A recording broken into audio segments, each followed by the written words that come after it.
Hello, నేను doctor Aruna Moparthi, fertility specialist, Meenakshi test tube baby centre, bus stand దగ్గర, గుంటూరులో. Meenakshi test tube baby centre is a place where we speak everything and anything about women's health.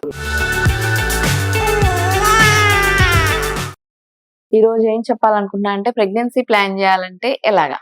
ఒకవేళ pregnancy plan చేయాలనుకుంటే ముందే ఒకసారి doctor ని consult అవ్వటం అవసరం. ఎందుకంటే నాకేం ప్రాబ్లం లేదు, ఎందుకు వెళ్ళటం అనుకుంటారు చాలా మంది. కానీ ప్రెగ్నెన్సీ వచ్చినప్పుడు హాస్పిటల్ కి వస్తే సడన్ గా 300 షుగర్ వాల్యూ వస్తుంది అనుకోండి. ఆల్రెడీ 2 months అయిపోయింది, షుగర్స్ ఎంత ఉన్నాయి, ఇప్పుడు బేబీకి ఏమైనా అబ్నార్మాలిటీస్ వస్తే ఏం చేయాలో తెలియదు, డాక్టర్ కి తెలియదు, పేషెంట్ కి తెలియదు. ఎందుకంటే బేబీ అవయవాలు తయారయ్యేటప్పుడే మన బాడీలో ఉన్నాయి అన్ని కరెక్ట్ గా ఉండాలి. ఏమేం కరెక్ట్ గా ఉండాలి అంటే, బ్లడ్ పర్సంటేజ్ కరెక్ట్ గా ఉండాలి. డాక్టర్ ని కలిసి మీ బ్లడ్ పర్సంటేజ్ చెక్ చేయించుకుంటే, ఏమైనా అనీమియా ఉంటే ఒక 2-3 నెలల ముందే దాన్ని కరెక్ట్ చేసుకోవచ్చు. నెంబర్ 2 ఏంటంటే, బీపీ ఎంత ఉంది, ఏమన్నా హైపర్ టెన్షన్ ఉందా, షుగర్ ఎంత ఉంది, షుగర్ ఉంటే దాన్ని కరెక్ట్ చేసుకోవాలి. ఏమైనా థైరాయిడ్ ప్రాబ్లమ్స్ ఉన్నాయా. మెయిన్ గా షుగర్, థైరాయిడ్ ప్రెగ్నెన్సీ రావడానికి ఒక 2 నెలల ముందు నుండే కరెక్ట్ చేసుకుంటే పిల్లలకి ఎలాంటి అవయవాల లోపాలు రావు. ఈ 2 తెలుసుకోకుండా ప్రెగ్నెన్సీ వచ్చినాక 2-3 నెలలకు తెలిసినా కూడా, ఒకవేళ బేబీకి ఏమన్నా ఆల్రెడీ రావాల్సిన అవయవాల లోపాలు వస్తే మనం ఏం చేయలేమన్నమాట. సో అందుకని చాలా ఇంపార్టెంట్. అండ్ వెయిట్ చెక్ చేయించుకోవాలి. వెయిట్ కూడా ఓవర్ వెయిట్ ఉండకూడదు, అండర్ వెయిట్ ఉంటే బేబీని క్యారీ చేయలేము, ఓవర్ వెయిట్ ఉంటే మళ్ళీ బీపీలు,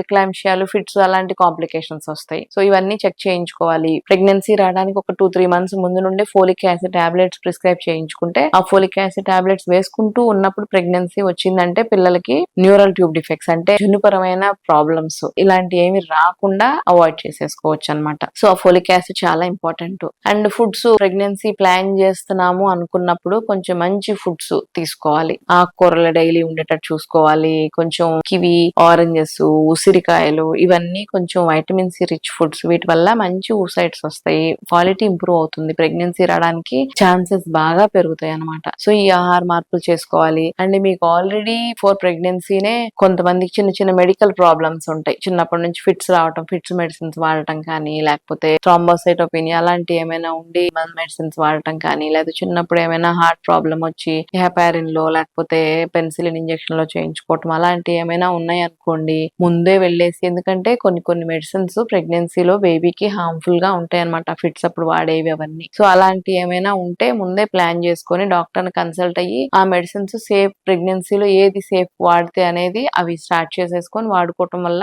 మనం బేబీకి ఎలాంటి ఇబ్బంది రాకుండా చూసుకోగలుగుతాము. అండ్ ఇంకా ఆహార మార్పులు, మీరు డయట్ జాగ్రత్త చేసుకోవాలి. ప్రెగ్నెన్సీ ప్లాన్ చేసుకోవడానికి ఒక 3-4 months ముందు నుండి స్మోకింగ్ ఒకటి, అంటే స్మోకింగ్ ఈ రోజుల్లో లేడీస్ కూడా చేస్తున్నారు. స్మోకింగ్, ఆల్కహాల్ అలాంటివి తీసుకోకూడదు. కాఫీ కూడా చాలా తక్కువ తీసుకోవాలి. తీసుకుంటే కూడా మాక్సిమం 100-200 ml కన్నా ఎక్కువ కాఫీ తీసుకోకుండా ఉంటే ప్రెగ్నెన్సీలో బేబీకి ఎలాంటి డ్యామేజ్ అవ్వకుండా, ఇబ్బందులు రాకుండా ముందే ప్రివెంట్ చేసుకోవచ్చు. Plan your pregnancy to have a safe and healthy baby. సరేనా? ఈ ఇన్ఫర్మేషన్ మీకు జాగ్రత్తగా ఫాలో అయితే చాలా వరకు బేబీ అనామలీస్ ని అవాయిడ్ చేసుకోవడానికి మీ చేత్తో మీరే చేసుకోవచ్చు.